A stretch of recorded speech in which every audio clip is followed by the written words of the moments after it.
제가 4개국 투어 결과 라오스 이제 그만 오세요 이런 제목으로 한번 얘기를 해보도록 하겠습니다. 첫 번째, 사실은 라오스는 에이즈가 가장 많은 나라입니다. 그래서 라오스에는 상당히 조심해야 됩니다. 물론 이제 결혼을 하러 오시는 분은 좋습니다. 제가 결혼하시러 오시는 분은 인터뷰를 해봤는데 괜찮다고 저는 보고 있습니다. 그래서 인터뷰도 하고 그분들하고 연락도 하고 그러는데 뭐 괜찮은 것 같지만 일단 다른 목적으로 오시는 분은 상당히 조심을 해야 됩니다. 그래서 제가 제 개인 의견이 아니라 공식적인 통계 믿을 만한 곳의 숫자를 제가 위에 띄워 놓을 테니까 그 점을 상당히 참고하셔야 되겠습니다. 두 번째입니다.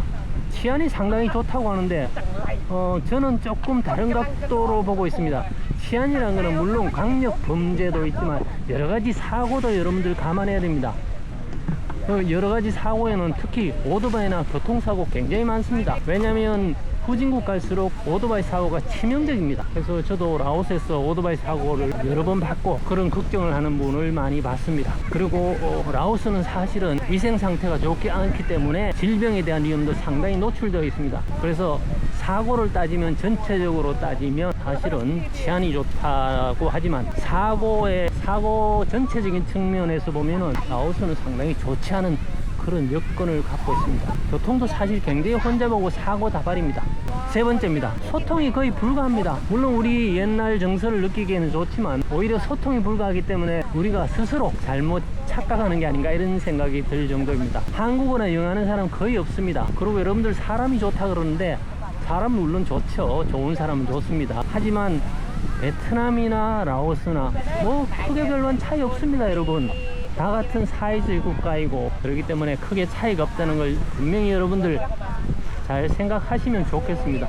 물론 제 개인 관점입니다. 네 번째입니다. 소득이 지나치게 가난해서 어떻게 보면 지나친 문화 차이가 굉장히 납니다. 그걸 우리가 순수라고 포장해서 보면 볼 수도 있겠지만 지나치게 소득 차이가 많이 나는 것을 이렇게 보시면 되겠습니다. 그 다음에 다섯 번째입니다. 요즘 중국 건물이 너무 많이 들었습니다. 그리고 중국 사람이 너무 많이 몰려오고 해서 아주 시끄럽습니다. 그리고 공사가 많기 때문에 미세먼지도 굉장히 많습니다. 여섯 번째, 인프라가 굉장히 안 좋습니다.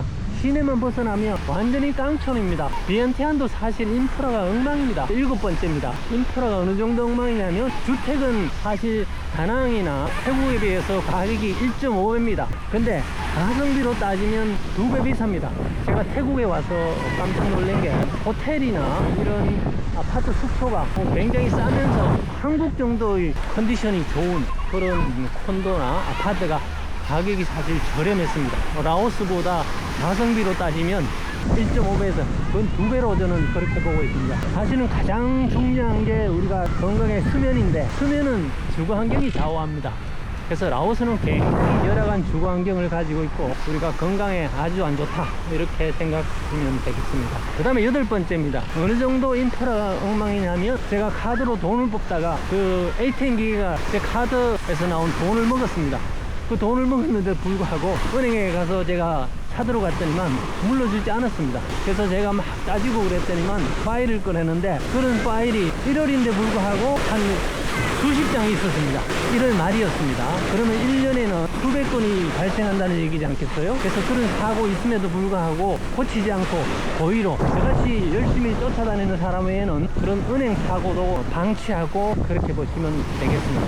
그래서 굉장히 문제가 심각하다 이렇게 보시면 되겠고요. 그 다음에는 여러 가지 문제가 많지만 그 중에서 제가 심각한 거는 동남아에는 개가 많습니다. 개가 많은데 다른 나라는 거리가 조금 밝습니다. 다낭 같은 경우만 해도 밝고 그리고 파타야는 뭐 더 밝죠. 그런데 이 비엔티안은 밤이 되면 너무 어둡습니다. 그래서 어두워서 더 위험합니다. 그래서 특히 라오스에서는 개 조심을 해야 됩니다.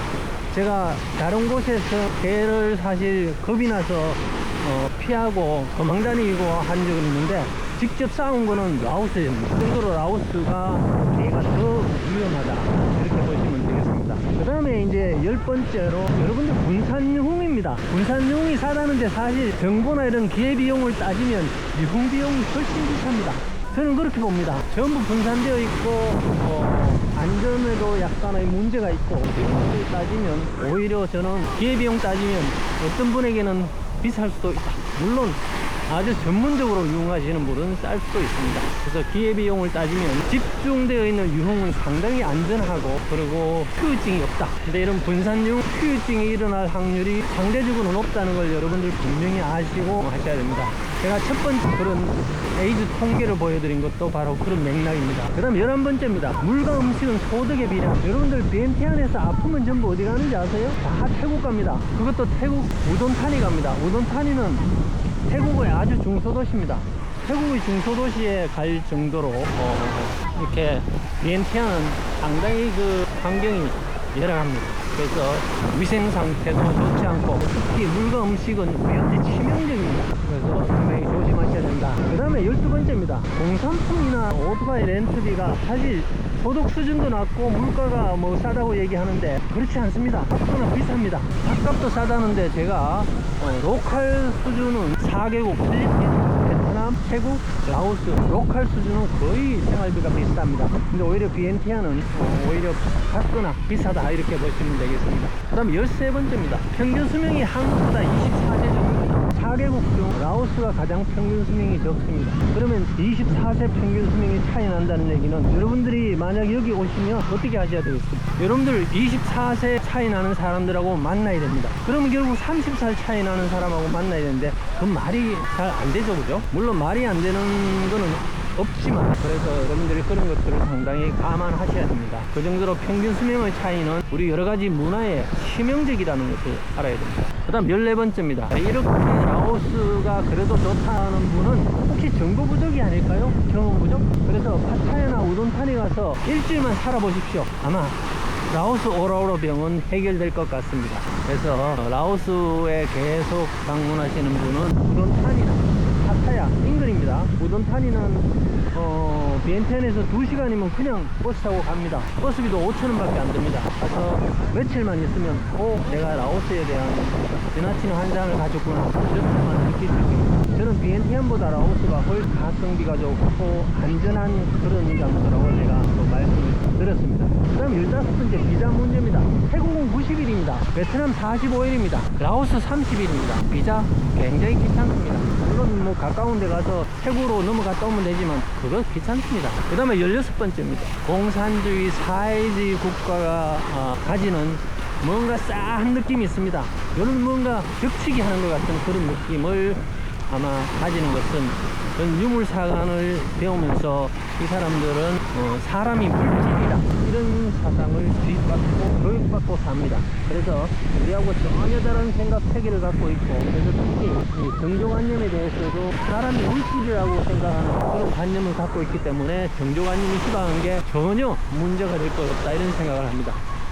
그 다음에 17번째 이거 치명적입니다. 이것도 공기가 좋다는데 아닙니다. 1월 2월 3월 4월 있었는데 하늘이 비 오는 날씨가 중국 공사 미세먼지도 많지만 파전을 하는 그 기간에는 비엔티안 라오스 전체가 부었습니다. 그래서 여러분들 라오스에 휴양하러 오시는 분들 절대 반대합니다. 날씨 잘 보시기 바랍니다. 18번째입니다. 이 4개국의 로컬의 경비는 다 똑같습니다.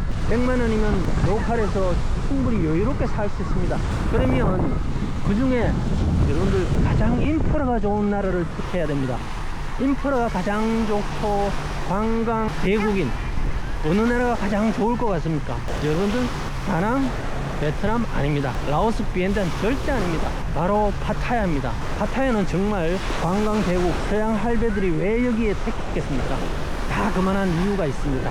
그래서 여러분들 반드시 그 점을 감안하셔서 가성비가 절대로 비엔티안이 좋은 건 아니다 그렇게 보시면 되겠습니다. 19번째입니다. 향수 가득한 라오스에서 사는 게 좋으냐 아니면 자연이 정말 좋은 바다가 좋은 그렇지만 비싼 필리핀에서 사느냐 아니면 다낭, 비엔티안 다 마찬가지입니다. 그래서 바다도 있고 사람들도 비교적 중진국에 들어서는 나라이고 그리고 인프라가 가장 좋은 파타야가 가장 좋다고 생각합니다. 다시 한번 말씀드리지만 왜 서양 할배들이 가장 파타야를 세계 1위의 휴양지로 뽑겠습니까? 여기 파타야는 서양 할배들이 천국입니다.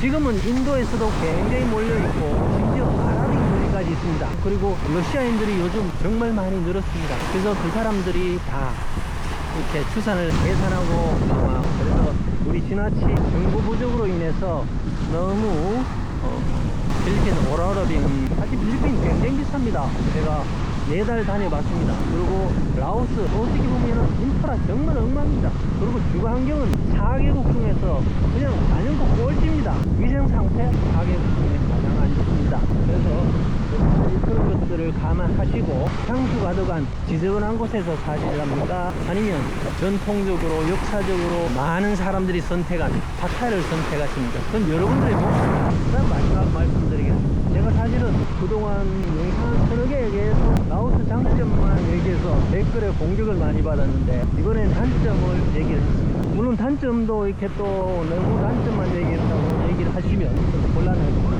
왜냐하면 장점을 워낙 많이 얘기를 했기 때문에. 그래서 우리가 은퇴 후에 아니면 한 달 살기 어느 나라를 선택할지는 그건 어디까지나 트레이드 오프입니다. 동전의 양면과 여러분들의 선택입니다. 그래서 특히 유튜브에 한쪽 일반적인 정보를 전달하는 그런 유튜버들이 많습니다. 저 마찬가지입니다. 저 장점만 얘기할 때는 장점만 얘기합니다. 그렇지만 그 장점이 틀린 건 아닙니다.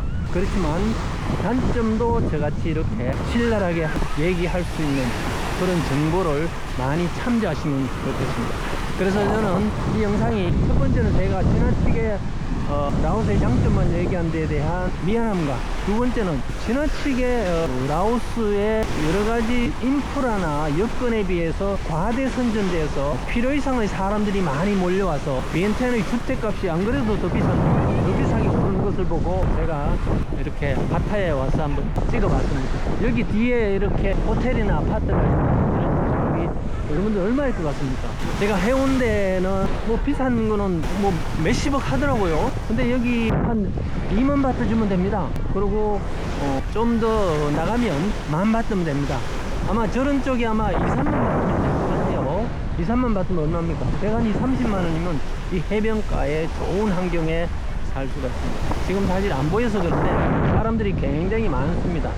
자, 그래서 오늘은 라오스의 단점에 대해서 20가지를 비판했는데 어디까지나 제 개인적인 3년 여행한 분석하는 사람의 입장에서 본 내용이니까 다른 관점에서 비판하실 수가 있고 또 다른 단점을 댓글에 달아주시면 좋겠습니다.